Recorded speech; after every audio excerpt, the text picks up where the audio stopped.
என்னுடைய பேர் வந்து லூகாஸ். கேளம்பாக்கத்தில் வந்து என்னுடைய வில்லேஜ் வந்து கேளம்பாக்கம். சரிங்களா? இதில் வந்து நான் தமிழக வெற்றி கழக ஒரு அடிப்படை உறுப்பினராக இருக்கேன். சரிங்களா? அது ஆரம்ப காலத்திலேருந்து தளபதிக்கு வந்து போஸ்ட் ஓட்டுறதுலேருந்து எல்லா வேலையுமே வந்து நாங்கள் பார்த்துருக்குறோம். இப்போ வந்து பார்த்தீங்கன்னா, எங்களுக்கு என்னென்னா எந்த ஒரு முன் அறிவிப்பும் இல்லாமல் எங்களுடைய மாவட்ட செயலாளர் வந்து கிழக்கு மாவட்ட செங்கல்பட்டு கிழக்கு மாவட்ட செயலாளரை வந்து இமீடியட்டாக மாற்றிருக்காங்க. அதில் அவர் பேர் வந்து பார்த்தீங்கன்னா திரு சிவி தீனா என்கின்ற தினகரன். அவர் வந்து இப்போ மாற்றிருக்காங்க. மாற்றிட்டு அவருக்கு பதிலாக திரு எஸ் குமரவேல் அப்படின்னு சொல்லிட்டு ஒரு தையூர் அவர் வந்து பார்த்தீங்கன்னா வெளியிலேருந்து வந்தவர், ஏடிஎம்கேலேருந்து வெளியில் வந்தவங்க. அவங்களுடைய மனைவி வந்து பார்த்தீங்கன்னா மரகதம் குமரவேல். அவங்க வந்து பார்த்தீங்கன்னா எம்எல்ஏவாக இருந்து இப்போ வந்து எம்எல்ஏ இது ரிசைன் பண்ணிவிட்டு உள்ளே வந்திருக்காங்க. அவங்களுக்கும் பார்த்தீங்கன்னா மாநில லெவலில் வந்துட்டு போஸ்டிங் கொடுத்துருக்காங்க.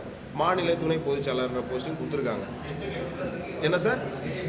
ஏடிஎம்கே அதில் கொடுத்துருக்காங்க. அதனால் அவங்களுக்கு கொடுத்ததுனால எங்களுக்கு ஒன்றும் பெரிய ஆட்சேபனை இல்லை. ஏன்னா அவங்க வந்திருக்காங்க, சரி ஏதோ கொடுத்துருக்காங்கன்னு ஓகே, அது பரவாயில்ல. இது வந்து பார்த்தீங்கன்னா எங்கள் மாவட்டத்திலேயே பார்த்தீங்கன்னா மாவட்ட செயலாளரை வந்து மாற்றுறது எங்களுக்கு வந்து அதில் எங்களுக்கு எந்த ஒரு உடம்பு இதுவும் இல்லை. அதில் எங்களுக்கு வந்து விருப்பம் இல்லை. எங்ககிட்ட எதுவும் தெரியப்படுத்தியிருந்தாங்கன்னா நாங்கள் வந்து அதை என்ன பண்ணியிருப்போம்னா அதை பேசி கலந்து ஆலோசனை பண்ணி அதுக்கப்புறம் நாங்கள் அதை பண்ணலாமா கலந்த விஷயம் எங்கள் நிர்வாகிகள்கிட்ட நான் பேசுவேன். ஏன்னா யாருக்குமே ஒன்றியம் ஊராட்சி நகரம் எங்கேயுமே யாருக்கும் வந்து பொறுப்பு கொடுக்கல. ஏன்னா நாங்கள் எல்லார்கிட்டையும் பொறுப்பை பற்றி கேட்டுட்ருக்கோம். முன்னாடி இந்த திரு தீனான்கின்ற தினகரன் அவர்கிட்ட மாவட்ட செயலர்கிட்ட நாங்கள் ஆல்ரெடி முன்னாடியே நாங்கள் சொல்லியிருந்தோம். இது மாதிரி வந்து எங்களுக்கு யாருமே இன்னும் பொறுப்பு போடாமல் இருக்கீங்க, ஒன்றியம் இதில் எல்லாத்துலேயும் பொறுப்பு போட்டிங்கன்னா மாற்றுக் கட்சியிலேருந்து வரவங்க வந்துட்டு அவங்க இருக்கிற ஸ்டாண்ட்லேயே இருப்பாங்க, அதுக்கு மேலே வந்து போகாதுன்னு சொல்லிட்டு நாங்கள் அவங்ககிட்ட கேட்டிருந்தோம்.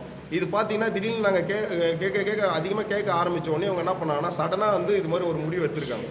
இந்த முடிவு வந்து எங்களுக்கு பெரிய அதிருப்தியாக இருக்குது எங்கள் நிர்வாகிகளுக்கெல்லாம்.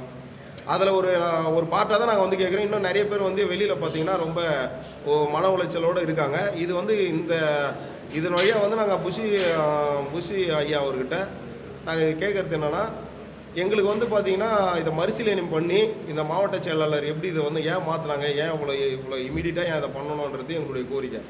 அதனால் எங்களுக்கு எந்த ஒரு பொறுப்பும் அடிப்படையாக நாங்கள் வேலை பார்த்தோம். போஸ்டர் ஓட்டணும், சைக்கிள்லேருந்து வந்து போஸ்டர் ஓட்டுறவங்களுக்கு தான் ஃபஸ்ட்டு ப்ரிப்பரேஷன் சொல்லியிருந்தார். தளபதியுமே வெளியே இருந்து நம்ம கட்சிக்கு வரலாம், ஆனால் பொறுப்பு அவ்வளோ சீக்கிரம் கொடுக்க மாட்டோம்னு சொல்லியிருந்தார். அப்புறம் வந்து எங்கள் மாவட்டத்துலேயும் பார்த்தீங்கன்னா 3 வருஷம் ஒர்க் பண்ணியிருக்கணும்னு சொன்னாங்க. நம்ம கட்சியில் வந்து 3 வருஷம் ஒர்க் பண்ணால் தான் அவங்களுக்கு பொறுப்புன்ற மாதிரி சொல்லியிருந்தனால நாங்கள் வந்து அதனுடைய நம்பிக்கையில் இருந்தோம். இப்போ வந்து பார்த்தீங்கன்னா இது மாதிரி ஒரு விஷயம் நடக்கிறதுனால எங்களுக்கு வந்து இது பெரிய பாதிப்பாக இருக்குது. அதை தான் வந்து இங்கே அந்த ஊடக வழியாக நாங்கள் வந்து சொல்ல வந்திருக்கோம் ஐயா. நன்றி. தேங்க்யூ.